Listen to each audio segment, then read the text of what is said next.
with a loaded gun? You speak to me like I'm a f***ing idiot? Fear me.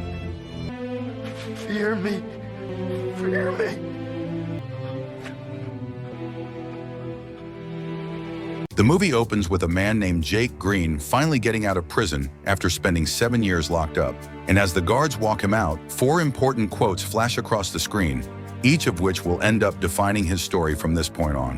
One is Julius Caesar warning that your greatest enemy hides in the last place you'd ever think to look. Another is a basic chess rule saying the only way to get smarter is by playing someone smarter than you. Then there's a banker's rule that says the first thing in business is protecting your investment. Finally, Niccolo Machiavelli points out that war can't really be avoided, only postponed, and always to the advantage of your enemy. Before prison, Jake was a cocky gambler, but 7 years behind bars taught him one lesson that completely changed the way he sees things. In every game, in every con, there's always someone running the game and someone getting played, and the trick is knowing when you're the one being played so you can switch things around. With this new mindset, it doesn't take Jake long to get back on his feet, and before long, he becomes so successful that casinos barely even let him play anymore. So one night, he and his brothers Billy and Joe head to one of the biggest casinos around, aiming to get back the money they're owed by the owner, a power-hungry crime boss named Dorothy Masha. The moment Jake walks into Masha's casino with his brothers, word quickly reaches Masha's ears, and he immediately calls Jake up for a private game. His bodyguard Paul thinks this is a terrible idea because he knows Masha is a horrible player who only wins because people are too scared to beat him. And unlike everyone else, Jake isn't afraid of him, but Masha ignores the warning. To get to the game, they have to go up 22 floors. But when Jake sees the elevator, he hesitates because all those years in solitary confinement left him badly claustrophobic. Joe, who also handles security for Jake, reminds him that the only other option is walking up 22 flights of stairs, so Jake reluctantly forces himself inside and spends the ride trying to hold it together, fighting off a panic attack until they finally reach the top. Before the game begins, Masha, clearly bothered by how successful Jake has become, tries getting into his head. He tells Jake he's been hearing rumors that he plans to start his own casino and warns him that no matter how much money he makes, he'll always just be an employee who needs someone above him.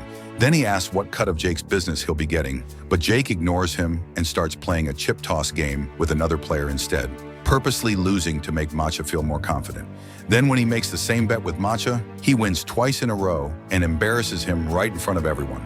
As Billy grabs the money while handling things as the accountant, Paul walks over and tries to bring Jake back to the game. Jake refuses, but before they leave, he tells Paul to pass Masha a message that he's not done with him yet. A mysterious man suddenly stops Jake and warns him that he's in danger before offering help and handing him a business card. This makes Jake decide to avoid the elevator and take the stairs instead, but he suddenly blacks out and falls down the steps, dropping the card which ironically reads, "Take the elevator." Downstairs, Paul passes Jake's message to Masha, who immediately panics because he's convinced Jake wants revenge for the 7 years he spent in prison, especially after what happened with his sister-in-law. Masha orders Paul to hire the best hitman in the business to eliminate Jake. Meanwhile, Jake is rushed to the hospital, but the doctor can't figure out what caused him to pass out. She tells him to go home and rest while they wait for his blood test results. After Billy heads to his own place, Joe and the bodyguards take Jake home, only to be ambushed by Masha's hitmen. Jake only survives because he notices another card from the mysterious man lying on the floor with the words, "Pick this up," written on it, and he bends over right as the attack starts. With Joe and the bodyguards taken down, Jake tries escaping in his car, but the driver is eliminated as well. Out of nowhere, the mysterious man shows up, instructs Jake to get in his car, and gets him to safety. Word gets back to Mucka, and he can't believe it because Sorter never misses. Even Sorter is confused and checks his weapon, trying to figure out what went wrong. He starts thinking maybe someone warned Jake, but when Maka confronts him, Sorter just says he missed because he had a bad feeling about killing Jake. Meanwhile, the mysterious man Zach takes Jake to meet his equally mysterious partner Avi, and somehow the two already have Jake's medical file. According to them, the test results show that Jake has a rare blood disease that will kill him in just 3 days. They offer him a deal. They can save him from both Matcha and the illness, but only if he agrees to 2 conditions that are completely non-negotiable. He has to give them all of his money and do whatever they ask without arguing, including answering any questions they have. Jake thinks the whole thing sounds like a scam, so Zach and Abby give him 3 hours to decide. Without saying a word, he leaves and goes straight back to his doctor. But when she gives him the exact same results, he starts thinking Zach and Abby must have somehow been involved. Wanting to be completely sure, He goes to a different doctor for another opinion, but the doctor tells him the exact same thing. But this time, Jake refuses to accept it and pulls a gun on the doctor, wanting to make sure nobody paid him to lie. After realizing the doctor really is innocent, Jake finally admits to himself that he's out of options, so he agrees to do whatever the two men tell him. He heads to the bank to withdraw his money, and while bringing the cash back to complete the deal, Jake reminds himself of something he learned in prison. Every rule can be bent, and every rule can be broken. At this point, he's desperate, and deep down, he's already decided to break every rule. After taking Jake's money, Zach tells him he works for them now and tosses him a set of keys, saying he's their new driver. As they hit the road, Avi explains that they're loan sharks and plan on using Jake's money to hand out loans. But when they stop at their first client, Jake already starts feeling like he made a huge mistake, though Avi forces him to drop the cash anyway. While driving to the next place, Avi asks him to explain what really happened between him and Masha. Jake explains that Masha used to run an illegal gambling scheme with three guys known as the Three Eddies: Flash, Loud, Proud, and Stupid. Except Proud was actually Masha himself. Before a big card game, they lost their usual player and realized Jake was good enough to take his place, so they forced him into it. Jake wanted to say no, but they threatened Billy's family, and since Billy had just had a new baby, Jake had no choice but to go along with it to keep them safe. Everything went fine at first, and Jake won the game. But afterward, his opponent started insulting his mother. Jake snapped and shot the man in the foot, which immediately turned into a full gunfight. In the middle of all the chaos, the power suddenly went out, and by the time things settled down, all the money in the room had disappeared. Not long after that, someone gave Jake's name to the police, and he got arrested. Then, to make sure he kept quiet, the Eddies threatened his niece, but things went horribly wrong, and his sister-in-law ended up getting killed while trying to protect her daughter. Jake got 7 years in prison because he refused to tell the police that Masha had been the one organizing the games. But while Jake was locked up, the Eddies somehow managed to get on Masha's bad side too, and he dealt with them by having them buried in the concrete of one of his buildings. After finishing up with the last client of the day, Zach drops Jake off at a rundown motel and tells him this is where he'll be living now. Meanwhile, Masha and Paul head out to meet the infamous crime boss, Sam Gold, a man every other criminal looks up to and wants to become. But since Gold never shows his face and never meets people himself, they end up meeting his advisor, Lily Walker, instead. She agrees to set up a powder deal for Masha, but warns him that Gold hates attention and never gives anyone a second chance. She already knows Jake is causing problems and makes it clear that if Masha messes this up, Gold is not going to be happy.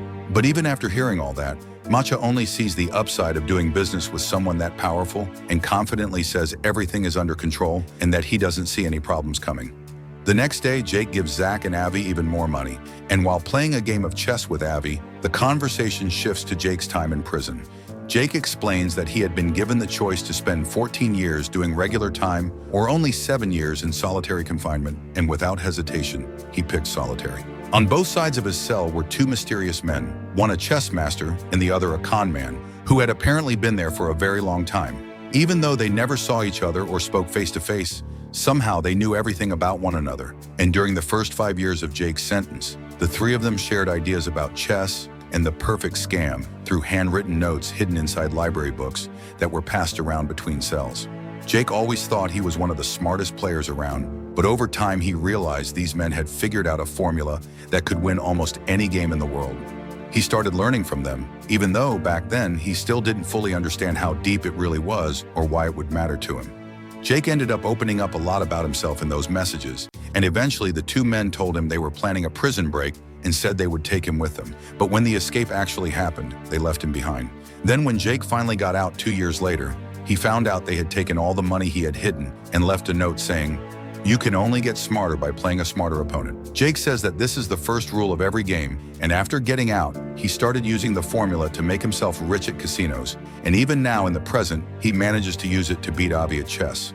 But as the days pass, he keeps visiting clients and handing out more of his own money because Zach and Avi keep forcing him to do it. Losing all that money hurts so much that it almost feels like he's losing parts of himself every time, and it gets even worse when they tell him to use force on people who can't pay. But Jake can't bring himself to hurt desperate people who are already struggling, so instead he secretly leaves some cash behind for them. When he gets back, Zach and Avi are annoyed that he didn't collect enough money, but they move on to their next plan, which involves chaining a metal structure on the other side of a wall to a truck, so that when they pull it down, they steal an old safe. The building turns out to belong to Masha, and without Macha knowing, Paul had hidden the powder meant for Sam Gold inside that safe. Macha tells Paul to start searching everywhere in the criminal world for the missing powder, but while that's going on, he has no choice but to go to a rival crime boss, Lord John, to try to replace it. A nervous Paul goes to meet Lord John, who, after thinking it over, agrees to supply the powder, but only at a ridiculously high price. Macha has no choice but to accept because he knows Sam Gold isn't some small-time street thug with a knife in his pocket. He's a serious man, and disappointing someone like him simply isn't an option. Still not trusting Lord John, Macha warns Paul to be careful when the deal finally happens. But instead of showing up himself, Paul sends his men to handle the exchange while he stays on the phone, keeping track of everything from a safe distance, not realizing that Jake, Zach, Avi, and Doreen have already made it to the hotel where the deal is about to go down. They force Jake into an elevator and put him through what feels like a psychological and physical nightmare as he struggles to fight off another panic attack. Then they quietly sneak into a room next to where the deal is taking place, tie up the person inside and drill a hole through the wall. After putting on gas masks, they pump sleeping gas into the room, knocking out both Macha's men and Lord John's men. Then they take the money and the powder, making it look like each side betrayed the other. Blinded by their own greed and ignorance, both crime bosses completely lose it and start getting ready for war. As time goes on, Jake keeps beating Avi every time they sit down to play chess, and eventually Avi gets sick of losing and asks how Jake keeps doing it. Jake explains that he wins by making Avi do all the work. He purposely gives away pieces and lets Avi think he earned them, because every piece Avi takes makes him feel smarter while making Jake look like he's making stupid moves. Jake says that's because every game and every con always has an opponent and a victim, and the more control the victim thinks he has, the less control he actually has. That's where the second rule comes in. The smarter the game gets, the smarter the opponent has to be. The trick is putting someone in a situation you already control and giving them little things they want, because those small wins keep them distracted and stop them from seeing the bigger picture, that they've actually been losing the whole time. And after explaining all of that, Jake casually beats Avi one more time. Sometime later, as the crew visits another client who hasn't paid back his debt, Jake gets a call from Billy, who says he's been asking around about Zach and Avi and found out they've crossed Sam Gold before. But Zach and Avi are so dangerous that even Sam Gold, a man known for brutally dealing with people who betray him, is too scared to go after them. So Billy begs Jake to get away from them while he still can. But Jake ignores the warning and walks back inside, only to find Zach and Avi shooting the clients. Avi then hands Jake a gun and tells him to shoot the last guy in the leg, but Jake refuses. Fighting against a voice in his head, he suddenly turns the gun on Avi and tries to shoot him as Avi walks closer, only to realize the gun is empty right before Avi knocks him out. Jake wakes up back at the motel later and gets a call from Avi, who casually tells him he survived his third day and should probably go get checked out at the hospital. Not long after that, Billy and his daughter stop by to see him, and Billy leaves Jake a gun just in case. Jake goes back to see the same doctor he threatened before, only for the man to apologize and explain that the diagnosis had been wrong and that Jake is completely fine. Jake is so shocked and confused that his mind starts racing through everything that happened because of that mistake. And while trying to cross the street, he gets hit by a car, but it never actually happens. The whole thing was only in his head, and while he's standing there trying to process everything, Avi calls. Jake demands to know why he's still alive, but Avi simply tells him he'll have to wait and find out. Meanwhile, Paul keeps digging into the failed deal with Lord John, and eventually some small-time gangsters get information from one of Billy's bodyguards that Jake might be connected to the robbery. The second Macha hears this, he tells Paul to take enough men to make sure Jake doesn't walk away alive. Jake eventually heads back to the motel, only to find Avi and Zach chilling in the hot tub waiting for him. They warn him that Macha's men are already inside his room. One of the thugs spots him, and Jake runs away. They chase him through the streets, but Jake manages to lose them in an alley after one of the guys slips, accidentally shoots himself, and dies. When the others find the body, they assume Jake somehow killed him and stop chasing him. Jake later tracks down Avi and Zach, and they admit they already know Jake never told them the full truth about what really happened with the Eddies. He lied when he said Macha got rid of them while he was still in prison. In reality, the Eddies were waiting to kill Jake the moment he got out because his actions had gotten them fired by Macha, and they wanted revenge. But Jake used one of the simple rules of the ultimate formula. Nobody kills a man who can make them money. He offered them a deal. He would give them 3% monthly returns on any money they gave him. At first, two of the Eddies walked away, but the deal sounded too good, so one of them took it. Then when the other two saw he was actually paying, they wanted back in. And this time Jake raised the return to 4%. For 2 years, Jake kept the whole thing going without missing a single payment. But what they didn't know was he was just paying each Eddie with money from the others. With every successful deal, they trusted him more, gave him more money, and eventually they ran out of cash. That's when they borrowed from Matcha, who got curious about this mysterious guy making them so much money. But the Eddies refused to tell him who Jake was. Meanwhile, Jake had made so much money that he spent his time gambling, getting richer and richer, and even buying a chain of hotels. But when the time came to repay Matcha's loan through the Eddies, Jake chose to go on vacation with Billy and his niece instead. That was when Matcha killed the Eddies for not paying him back, but not before they finally gave up Jake's name as the man who had really been making them all that money. While Matcha is having dinner at an expensive restaurant, one of his men walks over and tells him a made-up story about Jake killing one of their guys and getting away. As Matcha tries to figure out how Jake could possibly overpower a 4-time bodybuilding champion, Sorter notices Lord John's girlfriend is disguised as a waitress. Without hesitation, Sorter shoots her, tells the nearest guard to check the body, then calmly walks through the kitchen and outside to go after her getaway driver. As the whole restaurant scatters in chaos, guards rush over and pin Matcha to the floor to protect him, because nobody knows where the shot came from or if there are more shooters hiding nearby. But what none of them realize is that the waitress isn't dead yet.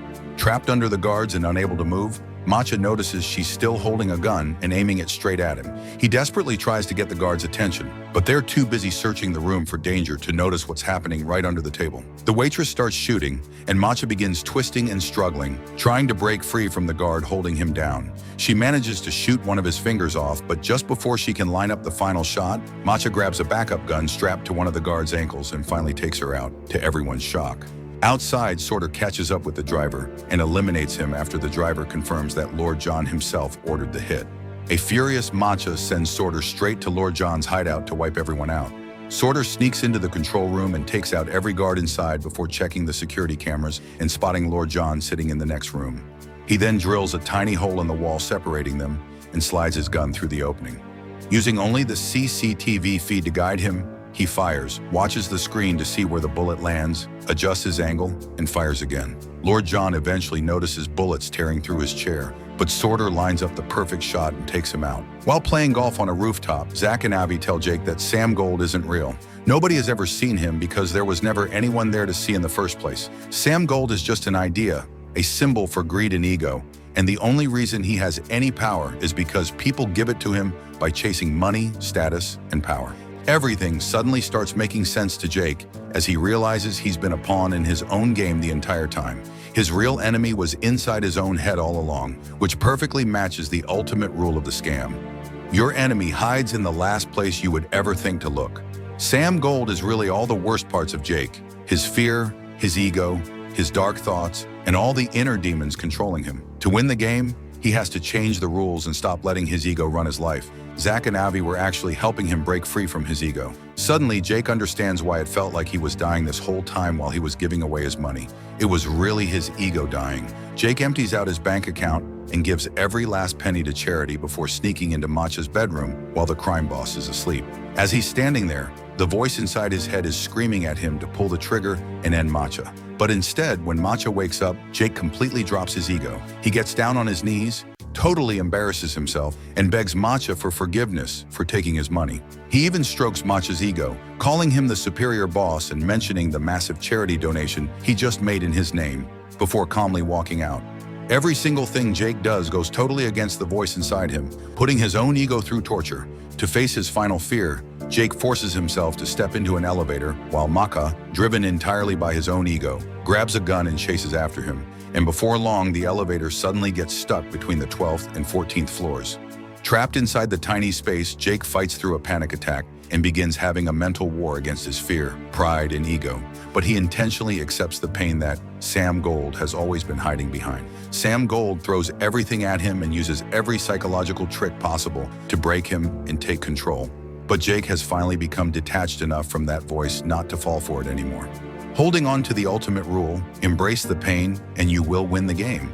Jake rejects every manipulation and finally strips himself free of Sam Gold, stepping completely outside the game for the first time. Everything suddenly becomes clear. The voice heard throughout the movie was never normal narration at all. It was Sam Gold, the ego living inside every character's head. With Jake now free, the elevator suddenly starts moving again and reaches the ground floor. But when the doors open, Maka is standing there waiting with a gun in his hand, confused, angry, and unable to understand what game Jake is playing. Jake, however, is finally at peace. Gun or no gun, Macha no longer means anything to him, so he simply walks right past him without even stopping. Because Jake shows absolutely no fear, Macha's ego can't handle being ignored, and he becomes a victim of Sam Gold's voice inside his own head as he breaks down crying, feeling completely broken and humiliated. The next morning, Paul drops the local papers on Macha's table. Right there on the front page is the huge charity donation Jake made in Macha's name, making the whole town think Macha is an amazing guy who cares about the community. Macha sees it and loves it. The voice inside his head pushes him to take the credit, and, more than happy to feed his own ego, he starts bragging to Paul about how Jake finally submitted to him. But Paul soon tells him they managed to interrogate the surviving men from Lord John's crew. And according to them, Jake has the missing powder and has been playing everyone the whole time. Macha becomes convinced Jake fooled him again and orders his men to take Jake out and recover the powder. Meanwhile, Billy is sitting at home surrounded by bodyguards when one of them suddenly gets up to answer an unexpected knock at the door. Billy realizes the bodyguard sold him out and quickly tells his daughter to hide inside the cupboard. Seconds later, Paul, Sorter, and the rest of Macha's men stroll into the house. The interrogation starts immediately, and even while Billy keeps insisting he has no idea where Jake or the powder are, they refuse to believe him and begin hurting him. As everyone stands there watching Paul go to work on Billy, Sorter, the same cold assassin who never seems bothered by anything, starts looking strangely uncomfortable. Back with Macha, he gets a surprise visit from Lily. She hands him a funeral wreath straight from Sam Gold. She tells him Gold isn't happy seeing Macha's name all over the newspapers while the deal still hasn't been finished, and that his time is up and he won't be getting another chance. As she leaves, Macha explodes and demands Sam Gold say it to his face. But almost immediately fear takes over, and he desperately tries to apologize to Lily, only to realize she is already gone, leaving him in panic. Over at Billy's place, Billy still isn't talking, so Paul decides to turn things up a notch. He dumps some flammable liquid on Billy and tosses a blade in front of him, trying to force him to choose. But they hear Billy's little girl crying, and they drag her out of her hiding spot. As Paul starts threatening the little girl, Sorter reaches his breaking point. Refusing to allow them to hurt the girl, he takes out Paul, the traitor bodyguard, and every one of Macha's men inside. He calms the little girl down, tells her to go back to the cupboard, and then quietly and systematically handles the rest of the backup guys who rush in from the cars outside. Sorter takes a hit during the shootout, but he thinks he has handled everyone. Unfortunately, the last guy manages to catch Sorter completely off guard, takes him down, and grabs Jake's niece to bring her to Macha. Avi and Zach take Jake and the powder to Macha's casino for one last game of chess. But to Jake's surprise, Avi easily beats him. No matter what move Jake makes, Avi destroys him. And in that moment, Jake realizes Avi had actually been the one feeding him pieces and making him feel smart, when the truth was he could have beaten him whenever he wanted. Avi and Zach then reveal that they were the two men in the prison cells beside his, and they tell him they did break him out, just like they promised. Jake just misunderstood what they meant because they were never talking about a real prison. They were talking about the prison inside his own mind. They also explained they never helped Jake because they liked him, but because they are him. Zach and Avi are manifestations of Jake's own mind, his instincts and intuition taking human form. That's why he never actually saw them or talked to them in prison, and why they seem to know every single thing about him. It was always just Jake playing against himself, and he was the one who created the chess moves, the con tricks, and ultimately the formula that could win any game. Jake barely gets time to process any of this because casino guards suddenly show up and drag him away to see Macha, who is holding his niece hostage. Seeing her, Jake's ego starts trying to make him panic and fear Macha again, but Jake refuses to give in. He dumps the powder on the floor, completely ignores Macha, and stays cool, telling his niece just to look at him. And somehow that ends up terrifying Macha even more, because Jake still isn't showing the slightest bit of fear, even with a gun pointed at the child. Macha's mind starts completely falling apart. On one side, the Sam Gold inside him screams with fear, anger, and pride, while on the other side, Macha himself is drowning in panic and staring back at Jake, who stands there looking at him without the slightest emotion. Macha becomes convinced Sam Gold is coming to kill him for ruining the powder deal. And then the Sam Gold inside his own head quietly whispers, "You can't kill someone who's already dead." With that, Macha puts the gun to his head, and the movie comes to an end. The movie isn't really about teaching people how to scam others. It's about how people unknowingly scam themselves. In any con, there's always an opponent and a victim. But the twist in this story is that your own ego is the opponent and you are the victim. Your greatest enemy is inside your own head, the last place you would ever think to look. That's why the film keeps repeating the idea that the only way to get smarter is to play against a smarter opponent. Because in the end, that opponent is your own mind. This is why Jake's 7 years in solitary confinement matter. To survive being alone for so long, his mind split itself into different parts so he could still function. Zach became instinct and street smarts, while Avi became logic and strategy. Together, they represent the healthy parts of Jake's mind, working to pull off the ultimate con against the toxic part of himself, which the movie turns into the mysterious crime boss known as Sam Gold. We see this conflict between ego and intuition throughout the story. After Jake leaves the casino, his instinct warns him something is wrong, but because beating Macha has filled him with pride, he ignores it